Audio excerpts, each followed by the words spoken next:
Hello students, today I am going to start a new chapter of Political Theory, class 11th, chapter 2, Freedom, part 3.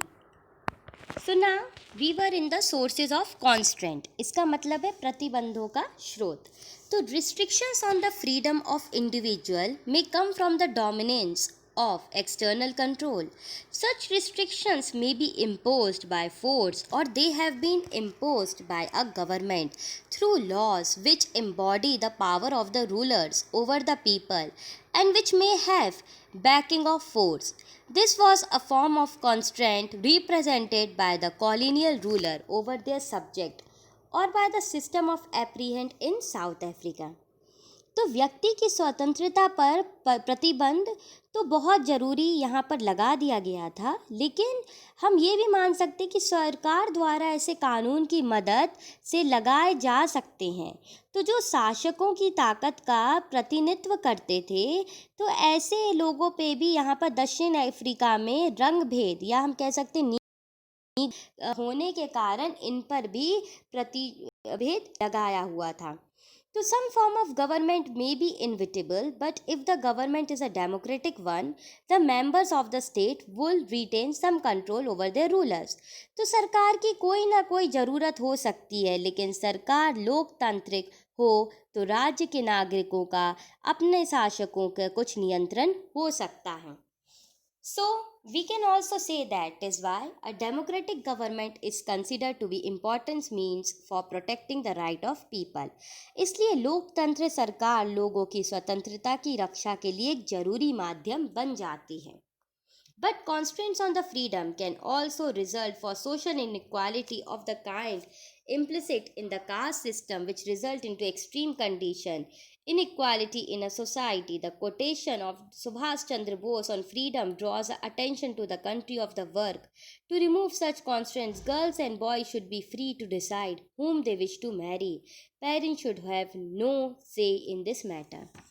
तो लेकिन स्वतंत्रता पर प्रतिबंध सामाजिक असमानताओं के कारण भी हो सकता है, जैसे कि जाति व्यवस्था में होता है, और समाज की अत्यधिक आर्थिक असमानताओं के कारण भी हो स्वतंत्रता पर अंकुश लग सकता है.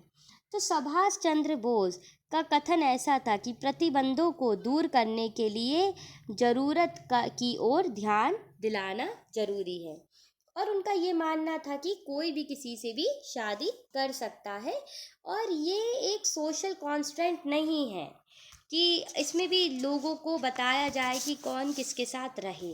तो ये भी एक बहुत बड़ी चीज़ थी ना. इसके बारे में भी जानते कि क्या ज़रूरी है हमें ये प्रतिबंध. Should we need a constant. तो हम ये भी कह सकते हैं कि we cannot live in a world where there is no constraint.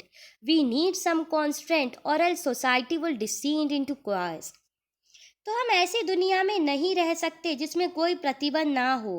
हमें कुछ प्रतिबंधों की ज़रूरत है, कुछ चीज़ तो रिस्ट्रिक्ट होनी चाहिए, नहीं तो समाज बिल्कुल अवस्था की गत पर पहुंच जाएगा. Differences may exist between people regarding their ideas and opinion. They may have conflicting ambitions. They may compete to control scarce resources. तो लोगों के बीच तो मतमांतर हो सकता है, मतभेद हो सकता है, लेकिन महत्वाकांक्षाओं के टकराव हो सकते हैं, और इसके समीप हमें साधनाओं से हमें इसको जोड़ना है.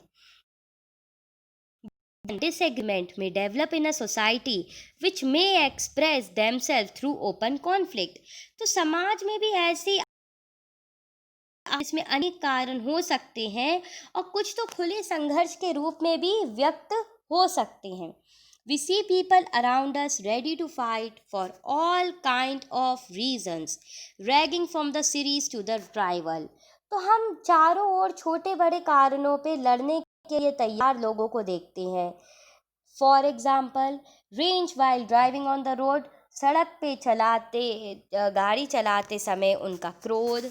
फाइटिंग ओवर पार्किंग स्पेसेस, या नहीं तो पार्किंग की जगह के लिए उनका झगड़ा होना.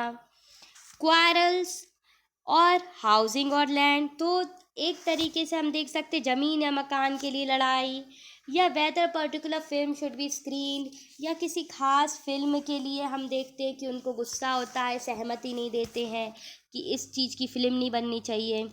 There are many issues that can lead to conflict, violence, perhaps even loss of life.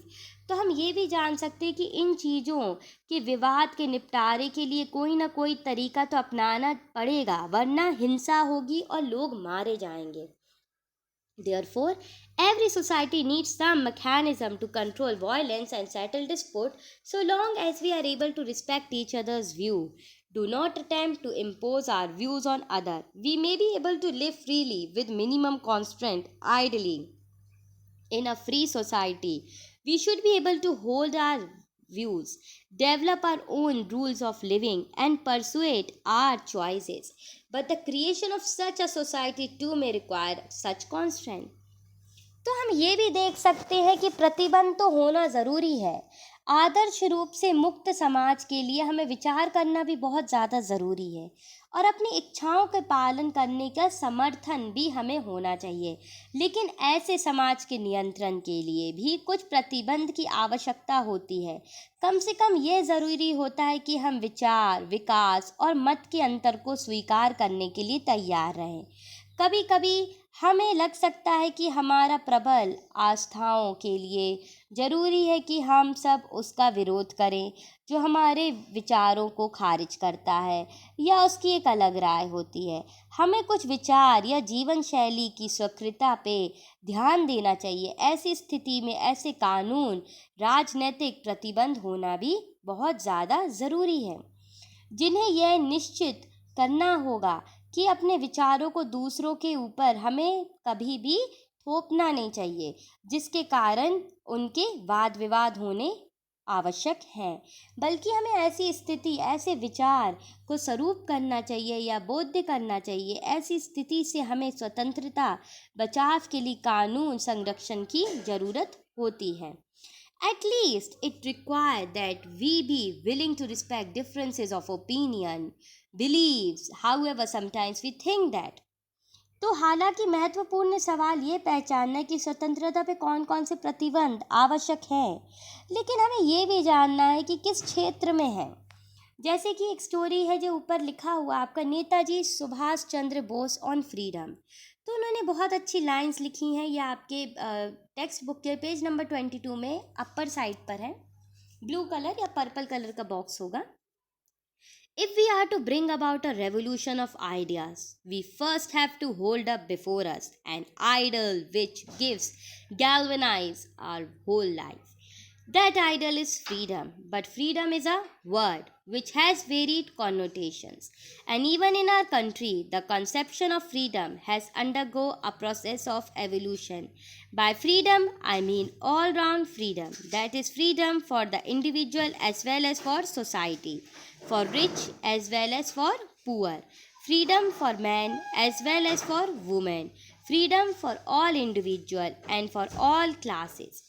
तो यदि इसका मतलब है कि यदि हम विचारों से क्रांति लाना चाहते हैं तो सबसे पहले हमारे सामने एक ऐसा आदर्श होना चाहिए या हमारे सामने एक ऐसा व्यक्ति होना चाहिए जिसके हम आदर्शों का पालन कर सकें.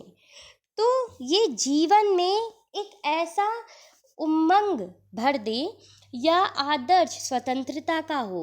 लेकिन स्वतंत्रता एक ऐसा शब्द है जिससे बहुत सारे अर्थ हैं. तो हमारे देश में भी स्वतंत्रता की अवधारणा विकास के लिए प्रतिक्रिया से जुड़ती है.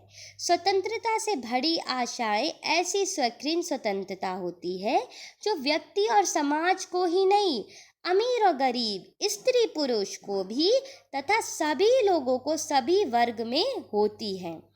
इस स्वतंत्रता का मतलब न केवल राजनीतिक गुलामी से मुक्त होना बल्कि संपत्ति का सम्मान बंटवारा भी करना होता है, चाहे वह जातिगत हो या एक विरोधी हो या सामाजिक तत्वों के लिए हो, तो it implies only for the implication of political bondage but also equal distribution of wealth, abolition of caste barrier and social inequality, and destruction of socialism and religious intolerance. That is an ideal which may appear optimum to hard-harder men and women, but this alone idea can appease the hunger in the soul. तो चाहे कोई भी प्रतिशोध हो या सामाजिक असमानताओं हो, इसमें धार्मिक सहकृतियों का सर्वनाश नहीं होना चाहिए। ये एक आदर्श व्यवहार है।